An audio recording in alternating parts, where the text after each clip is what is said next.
State senators have repackaged their election reform proposals, and our next guest had a chance to testify before senators about those proposals. Dr. Andy Jackson is director of the Civitas Center for Public Integrity at the John Locke Foundation. And Andy, you've been talking a lot about reforming the electoral process. Some of these ideas are ones you've been talking about for quite a long time. Overall, your sense of where the Senate is heading on election reforms, are they moving in the right direction? I think they're moving in the right direction. There is, of course, an open question about whether any of these bills will get all the way to Governor Cooper's desk, and will they survive a veto, which would be expected at least in some of them. But right now they're making progress. Let's talk about the three different bills that have been up for discussion in recent days. The first one is a substitute for the original version of Senate Bill 326. And this is one that's headlined, "Make Election Day the Election Deadline." What would this do, and why is that important? In a sense, essentially it'll just return the deadline for submitting absentee ballots, or I should say when the County Board of Elections receives absentee ballots, to Election Day. That was North Carolina law until about 10 years ago, when they shifted that to say it can be 3 days after Election Day as long as it's postmarked by Election Day. And that shift has caused numerous problems dealing with what is a postmark, is this a legible postmark? And so they're trying to get away from that and get back to the original deadline, which is Election Day, which is the deadline for all other votes.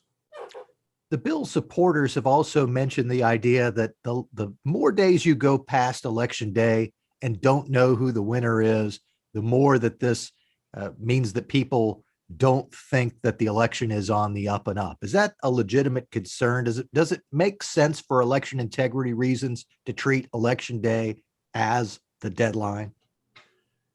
It makes sense in the sense that you are helping relieve concerns of people. Now, I don't expect that there's been large scale fraud, for example, by having this gap. Clearly, there's been problems with absentee ballots, with people not knowing if this is a ballot that we can accept or not accept, depending on the state or the nature of the postmark.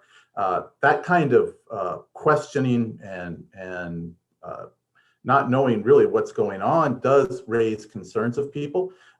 And considering the kind of minimal gain you get from this shift, I think it's a better idea to help let people know that almost all the ballots that are going to be counted are going to be counted on Election Day. And I think that's going to help at least remove some of the concerns that people have with, say, seeing a shift over the week after Election Day.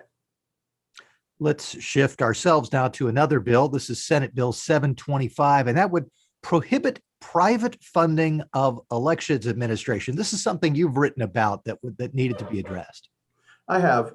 And first of all, there's a principled argument here. I mean, there are certain things that governments provide that maybe can be better provided through private means or through private funding. Thinking things, sometimes garbage service, other kinds of services. But I think most people would say you really don't want to have private entities having their hands in the elections process. And that's what you get when you have private funding of elections. I mean, these are grants going to particular counties. These aren't, say, writ large grants that go to everybody. If we had a system like that where you could have voluntary contributions, like a checkoff system, that would make sense, but that's not what we have. We have private money going into boards of elections that have requested. I mean, it's not distributed to all counties equally. And I guess there was some concern during the last election cycle about something called Zuckbucks, where Mark Zuckerberg and Facebook somehow got money to elections officials in areas that were of particular interest on one side of the political aisle. Right. And I've seen reports that the Zuckbucks went through this organization called the Center for Tech and Civic Life. That was founded by a group of former techies that were associated with the Democratic Party. They formed this a few years back. And the Zuckbucks were largely funneled through that organization. And I have seen reports that they like, for example, they would disproportionately go to larger urban areas in places like Wisconsin or Pennsylvania. I took a look at North Carolina because that's the area I'm interested in. And I found out that contributions from the CTCL to the 33 or so counties that received that money voted, and I just looked at the Senate race, they tended to support Cal Cunningham, whereas the counties that didn't receive this money tended to support Tom Tillis. There was majorities going in different directions on that. Now, is this proof that they intentionally decided to fund counties in a partisan manner? It's not, but this is certainly evidence of a partisan effect. And combine that with the background of the organization, it's certainly concerning. And what we don't want to have is, say, conservative groups getting in on this and disproportionately funding conservative leaning areas, and we get this kind of money arms race in election administration. It'd be better to kind of nip this in the bud with this election.